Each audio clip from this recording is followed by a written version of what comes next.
As fires burned in Portapique at around midnight on April 19th, Clinton Ellison was hiding in the woods, freezing.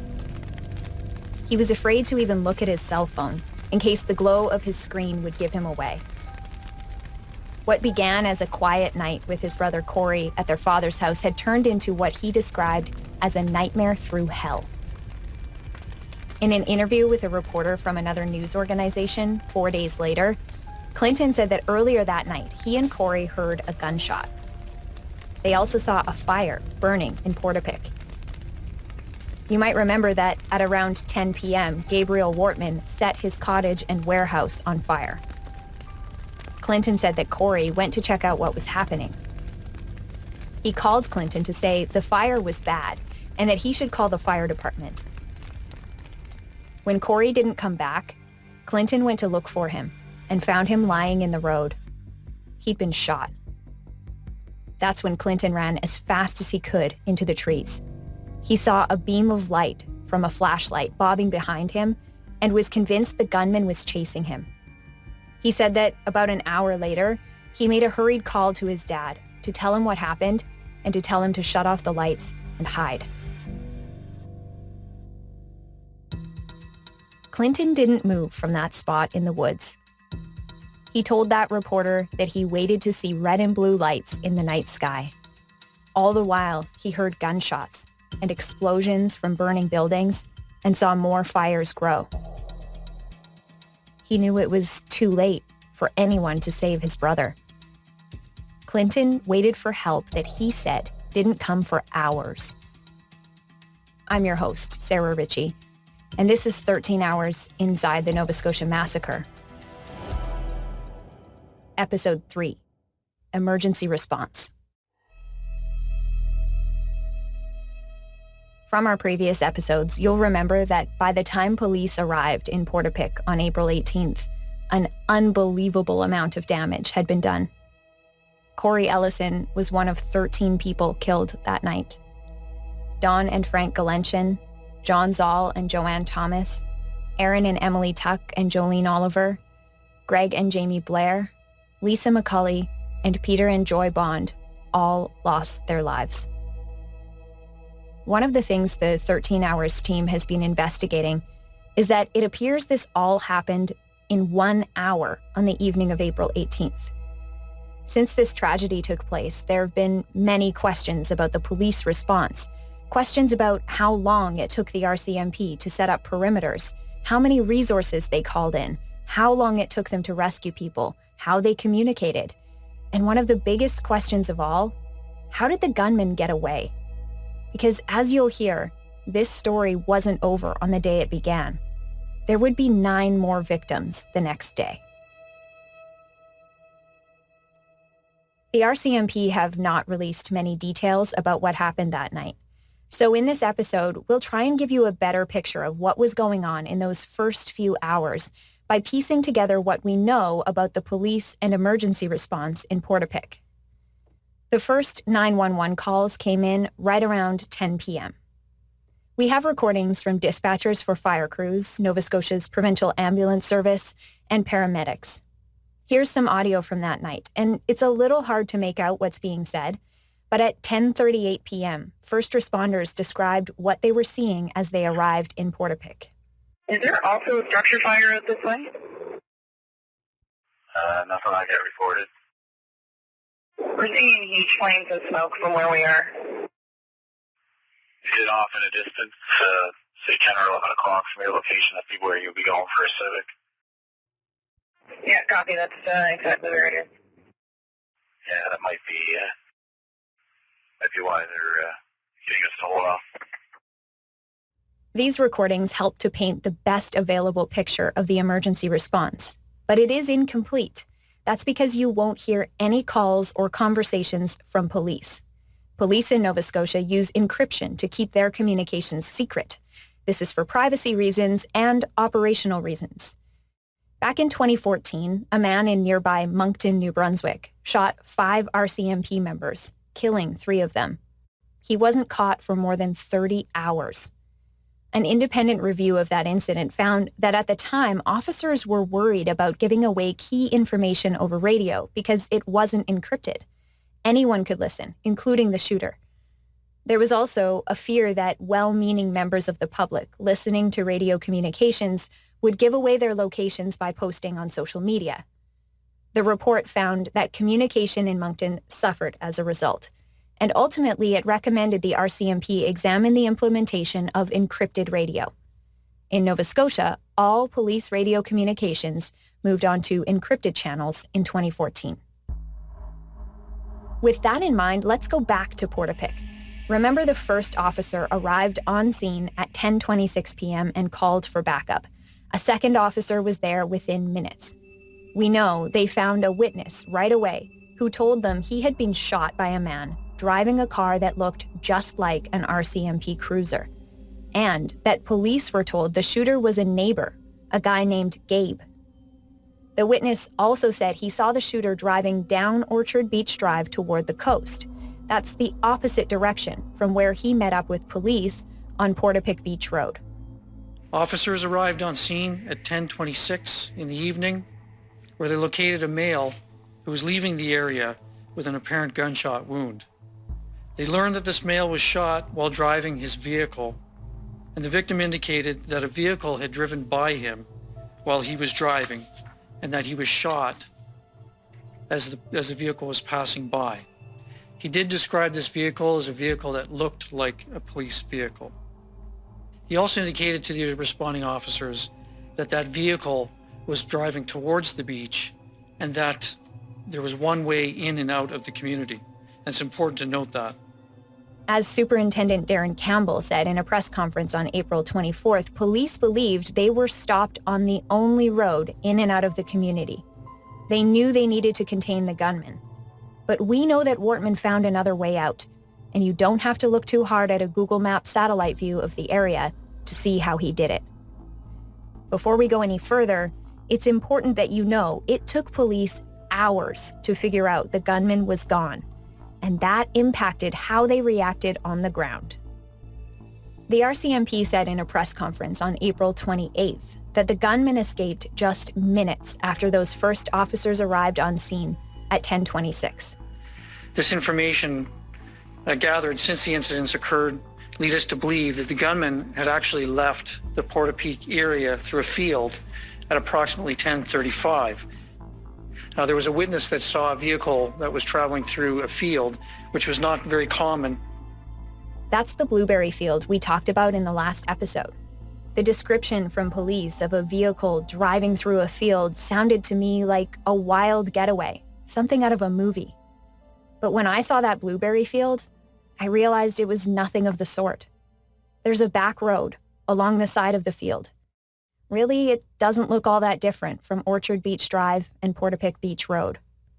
So he just drove out to another of these small country lanes in the area called Brown Loop that connects to the highway in two places, both of them less than half a kilometer from Portapique Beach Road. We know the police set up roadblocks and perimeters that night. RCMP Superintendent Darren Campbell spoke about that on June 4th, a month and a half after the tragedy, when he attempted to address what the police operation and early investigation looked like. The initial RCMP first responders quickly formed an Immediate Action Rapid Deployment Team, otherwise known as an IR team. The IR team immediately entered the community in search of the threat. As dictated by their training, their objective was to locate and to stop that threat. This is exactly what those RCMP first responders were working towards. Within minutes of receiving the initial call, the on-duty RCMP risk manager, who was stationed within the RCMP Operational Communication Center, or the Communication Center, notified Northeast District on-call management, who immediately initiated the call-out of a full critical incident package, or a critical incident team. The critical incident package consists of the critical incident commander, the crisis negotiation team, critical incident scribes, radio technicians, the emergency response team, the emergency response medical team, emergency response IT or technical support, emergency response radio operators, the tactical armored vehicle, where we refer to it as the TAV, and its operator, police dog services, and the explosives disposal team. In addition to the first responders who are already on scene and continuing to arrive, the critical incident package added more than 30 resources who are highly specialized resources and skill resources to the response. But when all of those resources arrived on the scene is less clear, which is something we want to dig into in this episode. We can learn more about this from the radio chatter that night. This is from 10:44 p.m. 86, go ahead. All right, come up to Highway 2 and Portapac Beach Road. So keep coming up. You're going to meet a police officer there. They do have a GSW victim with them. I'll try to get some more information if you need any more resources there. Continue on, meet them at the intersection of the 2 and Portapac. So at least one ambulance was on the scene treating a gunshot victim. But we know the highway was not blocked off at that time. That's because Laurie George was able to drive right past Portapic Beach Road on Highway 2 twice. You'll remember that he first drove from his place in Highland Village to look at the fires and then drove back down the highway to get home. Laurie has photos from that night taken across the river from Portapic and time-stamped at 10:40 p.m. And he told me he and his brother-in-law heard gunshots right around that time. We heard 4 gunshots that were of smaller caliber back to back, like bang, bang, bang, bang, and then a few seconds pause, and then it sounded like a shotgun blast. But at that time, we had no idea about any shooter. Like, we never even thought of anybody shooting anything or shooting at people or anything like that. But that would have been close to 10:45.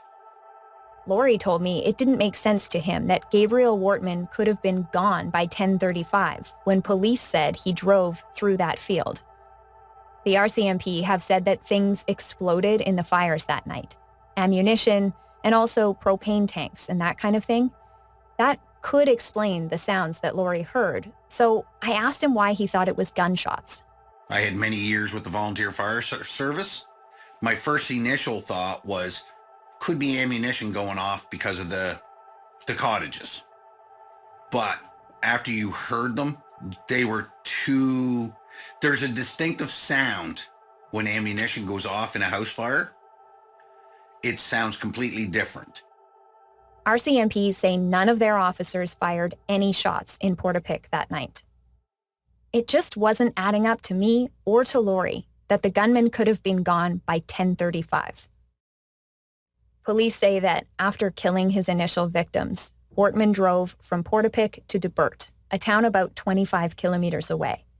In one of their late April press conferences, police released screenshots of dark, grainy surveillance video that they say placed him on Ventura Drive in DeBert at 11:12 p.m.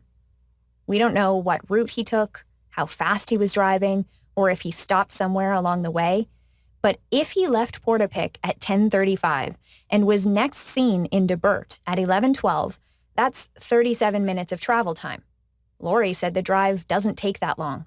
You go out through Glenholm and hit the highway.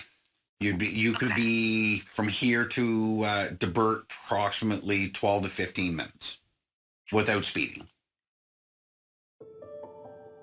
I wanted to know for sure, so I did a little driving myself. All right, it is 2:07 on the clock, and I am just about to leave DeBert, headed for Portapic Beach Road. I drove from DeBert to Portapic and back. The first time, I used the main highway through Great Village. That took me 20 minutes. The second time, I took a series of back roads. I turned from Highway 2 onto East Montrose Road at 3:05 p.m., and I got to Ventura Drive in DeBert at 3:33, 28 minutes. I wasn't driving fast because there was a lot of loose gravel, and I was driving a Global News branded vehicle, so I chose not to drive through Portapic itself. People in the community had been asking for privacy. I even wrote a story for Global News about that. I didn't actually go down Orchard Beach Drive. where Wortman's warehouse was, or down Portapique Beach Road. So to account for that, let's tack on another couple of minutes to get down to the end of that blueberry field. All of this leads me to think there could be some validity to Lori's suspicions. It's possible that Wortman could have been in town until almost 11 and still made it to DeBert by 11:12 p.m. I want to pause here for just a second. Take note, if you can, of the time on the clock right now as you're listening. This will be important a little later on. Meanwhile, on April 18th, just after 10:47, more ambulances were called in.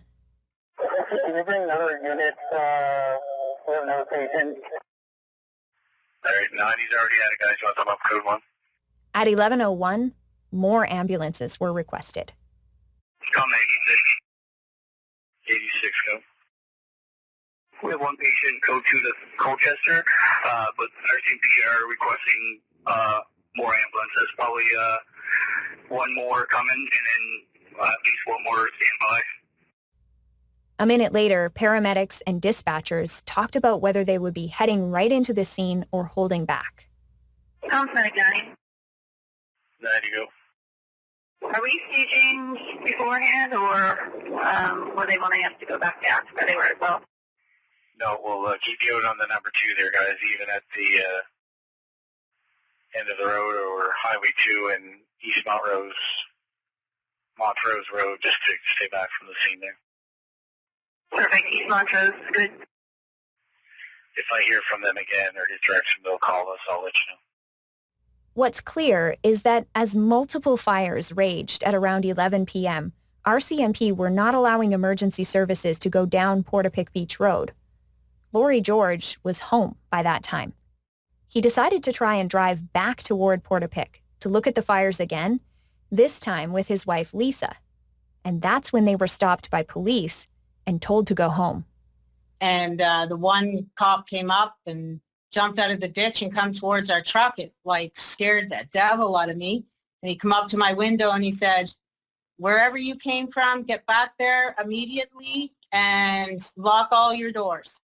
So we know police did set up perimeters to try and contain the shooter, but we also know they made a major miscalculation, one that proved to be fatal. RCMP have said there were 3 possibilities when it came to figuring out where the gunman was. He could have escaped, he could have been hiding somewhere, possibly in the woods, or he could have been dead. But the prevailing theory for police all night was that Wortman was contained in their perimeter. Superintendent Campbell explained it at a press conference on April 24th. It's a situation that's evolving, and the critical incident commander considers all opportunities available to them. But at that time, we had a localized incident. As I mentioned earlier, it's essentially it's 2 kilometers by 2 kilometers, so 4 square kilometer radius that was heavily locked down with a significant number of resources. Police sources have told Global News Ottawa Bureau Chief Mercedes Stevenson that this decision so early on affected the way they treated what was essentially one huge crime scene. They believed at that point that the gunman was somewhere inside their perimeter, so they were moving kind of very slowly and carefully. They then shifted to believing he had likely died in one of the fires or from a self-inflicted gunshot wound. So they were moving, according to 2 of the sources I've spoken to, in essentially evidence preservation mode, which means they were looking for people who they thought they could still save or help, but they were trying not to disturb the scene. So that's sort of a less aggressive approach.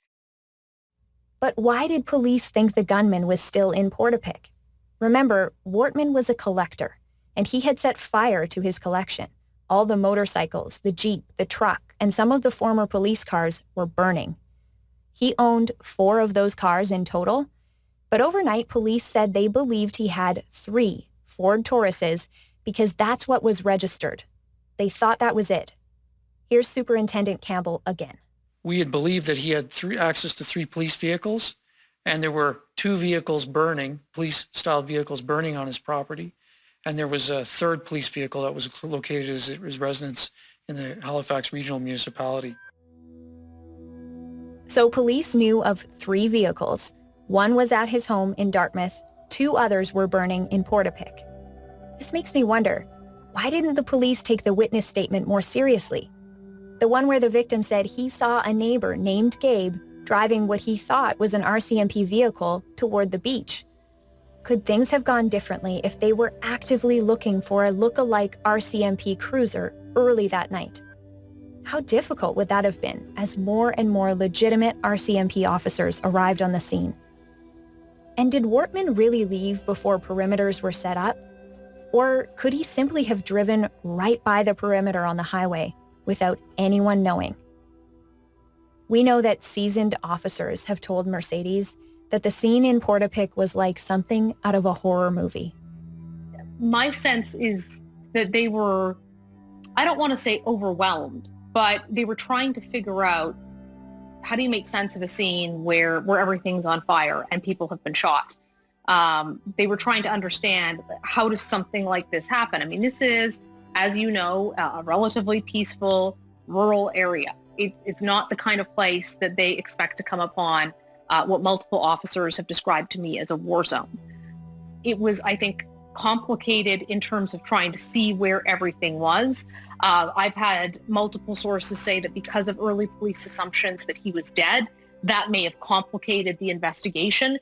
But it would have been perhaps less the horror of what they were coming on than some of the assumptions based on police investigative techniques. So the assumption that they could not find the partner, that houses were on fire, some of which have victims in them, and they were unable to get in to determine the identity of those victims or could not identify them even if they were able to. And that the assumption was made that this was likely a mass murder-suicide. And that assumption is the one that sort of led them to believe they were not necessarily looking for a live suspect, according to these sources. I wouldn't say that it was officially ruled out, but that was the working assumption of police on the ground. And it was less about being overwhelmed on the scene than sort of putting together assumptions based on past investigations of what tends to lead to this kind of an event. And because there was not still reports of active shooting anywhere at that point, Wortman had gone quiet. That also sort of layered on top to the belief that the gunman was dead, and that's why he was no longer active, when in fact we now know he absolutely was very much alive. Meanwhile, at around 11:10, first responders were trying to figure out what was happening and whether an air ambulance called the Life Flight Helicopter was needed. You guys still considering life flight or looking for life flight for this call? There possibly could be other victims down by the scene, but police are slowly bringing people out. So there's a structure fire. There's a person down there with a gun. They're still looking for him. The patient we have got shot by him. He was just down there observing the fire, checking out the fire. So there could be other patients around the fire that could be gone already, but we're not on shore. Police are staging at the end of the road there on the 2, not letting anyone down any further, but it's very vague what's going on down there, but there is for sure multiple patients around there. According to this message, police were staging at the end of Portapique Beach Road on Highway 2, more than an hour after the first 911 calls, and more than 40 minutes after the first officers arrived on scene. The radio chatter doesn't say whether police were also inside Portapique, searching for victims or survivors. But remember, Clinton Ellison said he was hiding in the woods during all of this. Okay, let's pause again for a second. Remember when I asked you to look at the time? It's been 9 minutes since we did that. That's how long police originally said Wortman was in Portapique after officers arrived on scene. 9 minutes. By 11:20, nearly an hour after the first RCMP officers got there, more confusion. Do we know if these cut the assailant?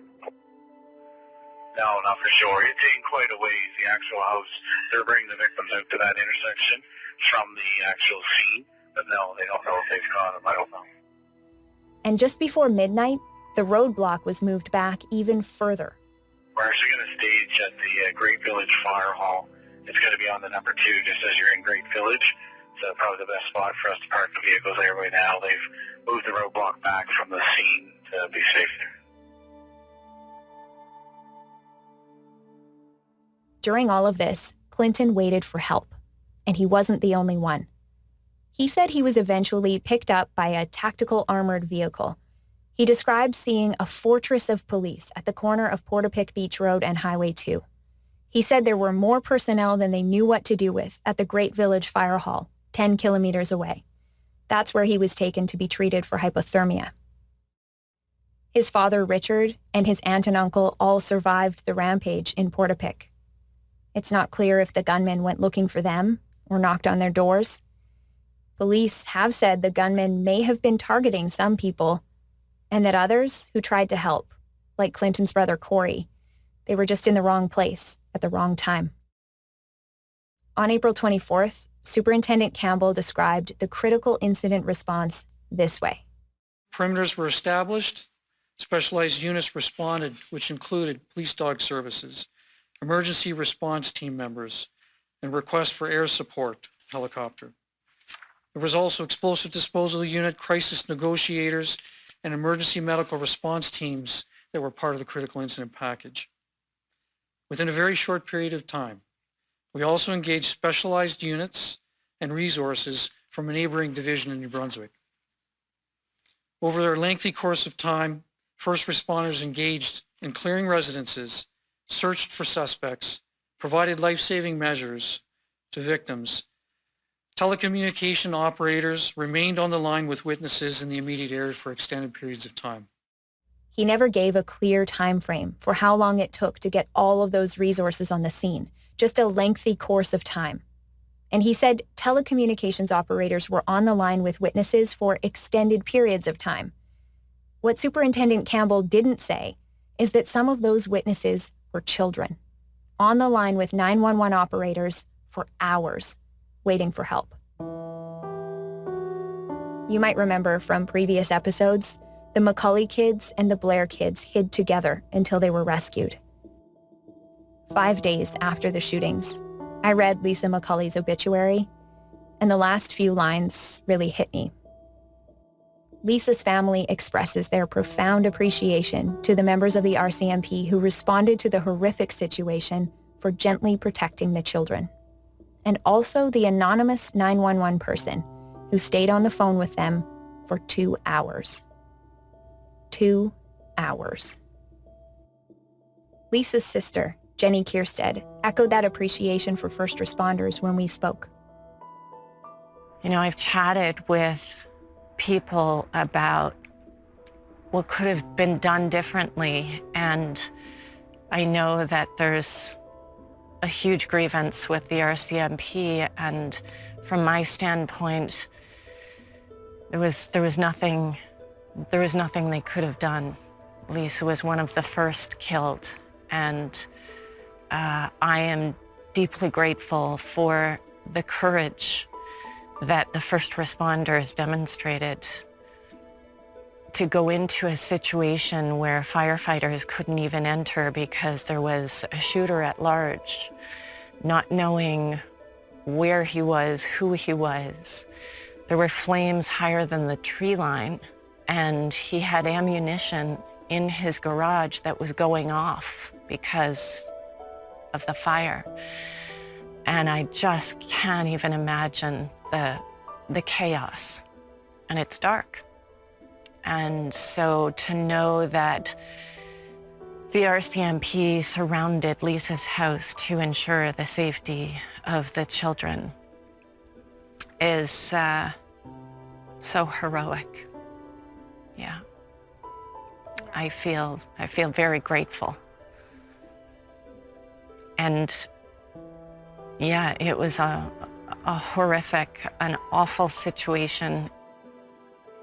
Yeah, that dispatcher was the kids' lifeline for 2 long hours, and they helped them through, and they are safe, and that is a blessing. 2 long hours is also a long time to wait for help.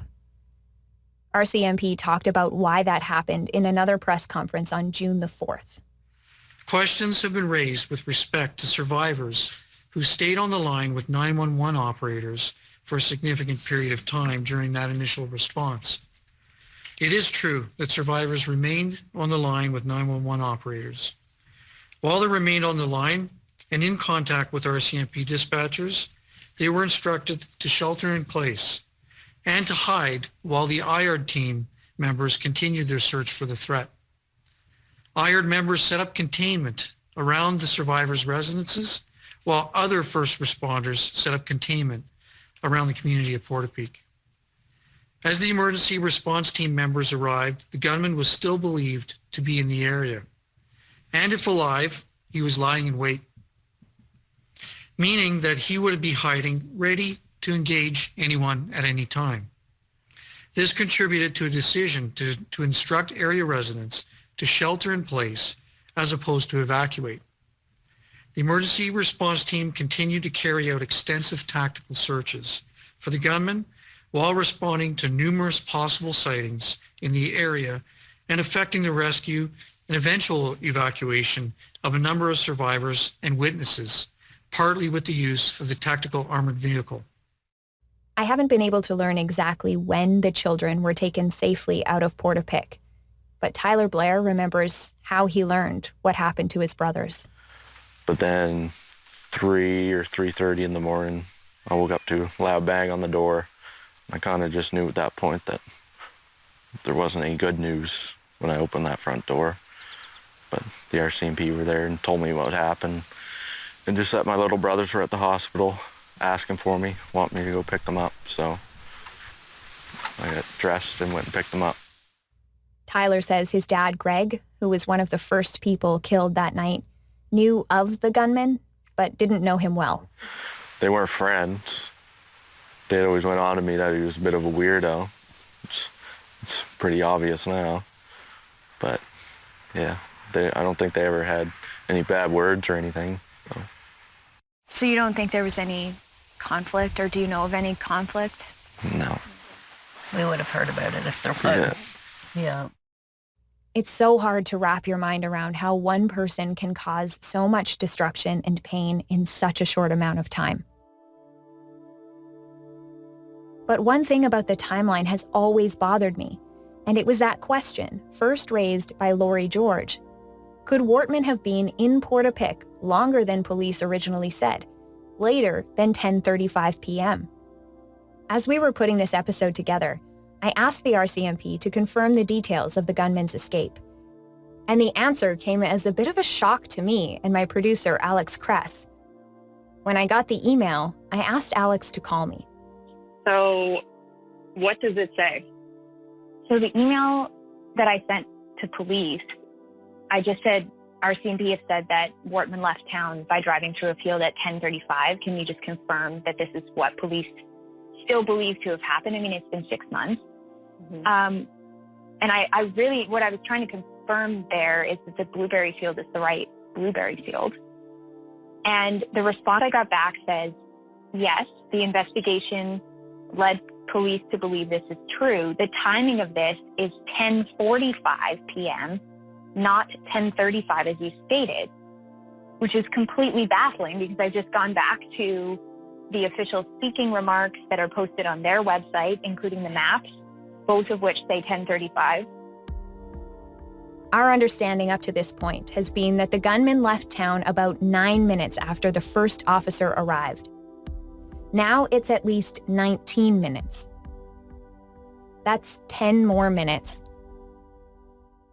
Remember when I first asked you to take a note of the time? That was 19 minutes ago. What was happening in Portapique between 10:26 and 10:45? And could anything have been done to prevent the gunman from getting away? Remember, Lori drove right past Portapique Beach Road on the highway right around 10:45. It wasn't blocked off, so the gunman could have done the very same thing. Police say he drove up the Blueberry Field Road, onto Brown Loop, and onto the highway. I asked the RCMP why that highway wasn't blocked off by 10:45 and when they set up roadblocks. They would not agree to an interview, and they didn't answer my specific questions.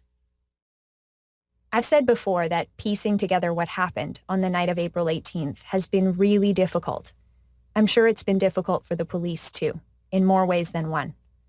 I know that many first responders are still struggling with the things they saw that weekend.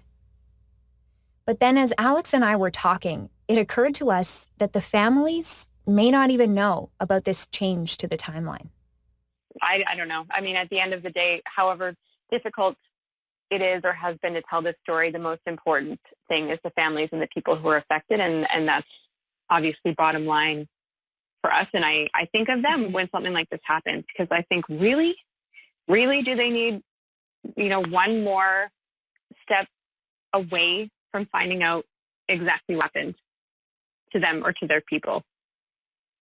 Alex called John Farrington, whose parents, Don and Frank Galenchen, were killed that night in Portapique. And John said he was learning this new timeline information from us. It's just, it's sad when we have to get answers, and even find out facts through, a second source and not the main source. Like, I get it's been, almost 7 months later, but I feel like, police should be in contact with you at least, once a month. Just say, hey, how are you guys doing? But a simple, phone call. Guys, how's it going? You know what? No news. It's better than being silent. It makes us feel like, you're not working on the case at all. John and his family weren't the only ones who learned about this from us.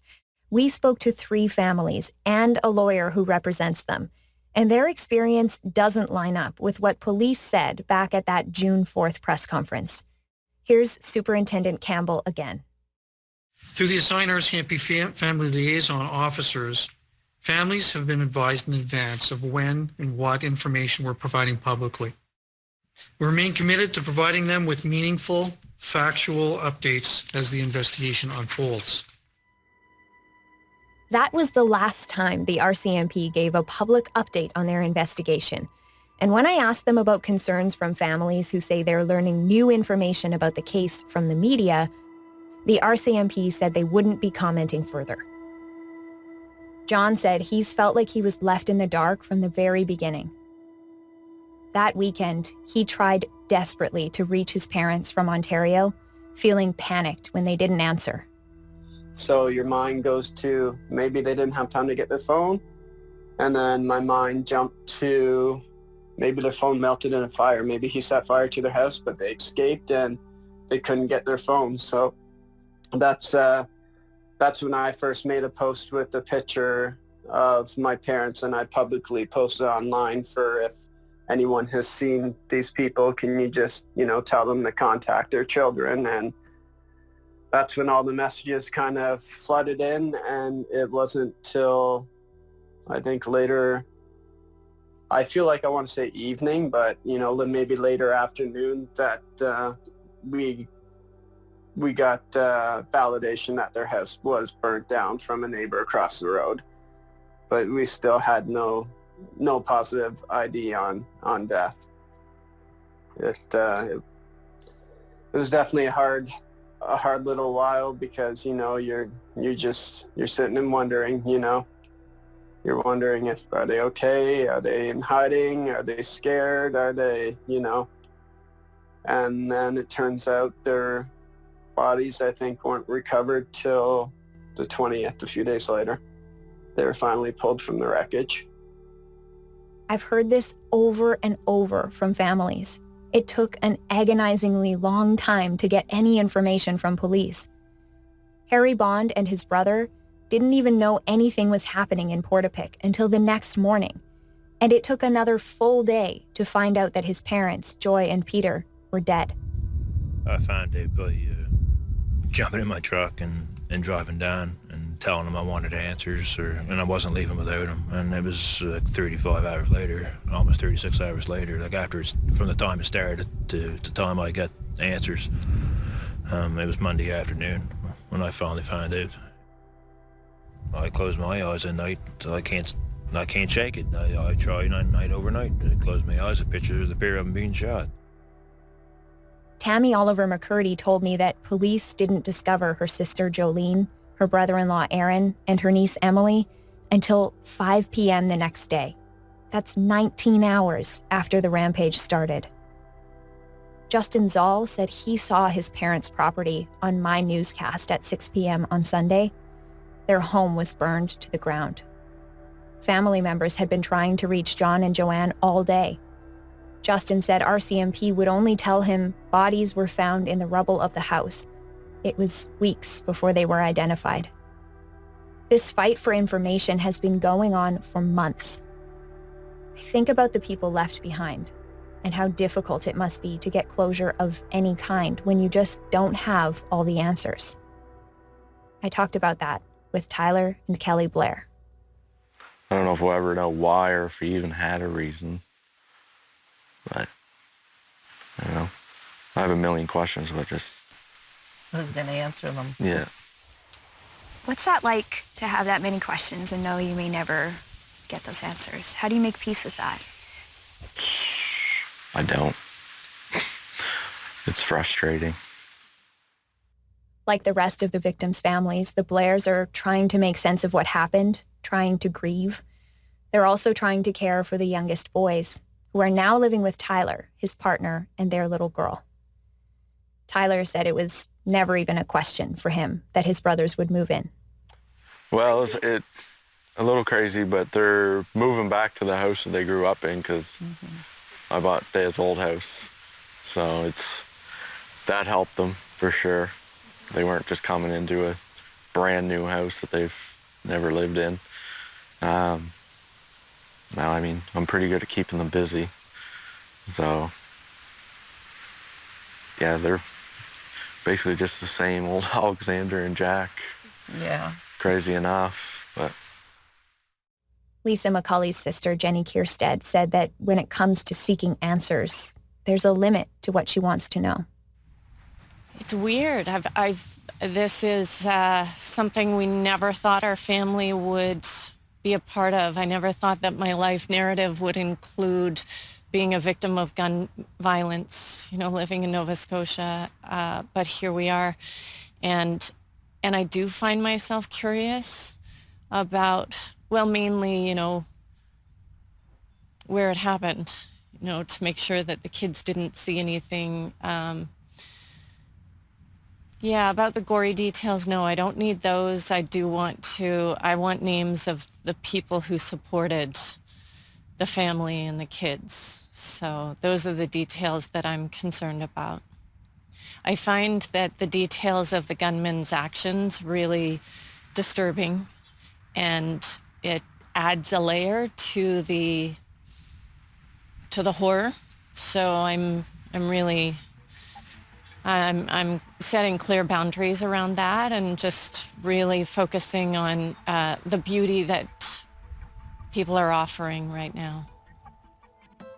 On April 18th, Gabriel Wortman left the community of Portapique shattered. But as we've told you, this rampage was not over that night, and there would be more victims in the hours to come. I found an empty shell casings, an empty box of shells, and a pair of high parade boots, Mountie boots, and a holster, gun holster. Wortman wasn't a police officer, but that weekend he looked just like one. What was behind this meticulous impersonation? What does it tell us about the gunman? And could the timing of these terrible crimes have anything to do with the pandemic? I said this at the outset of the lockdown. This is the most dangerous social experiment ever conducted. That's next time on 13 Hours.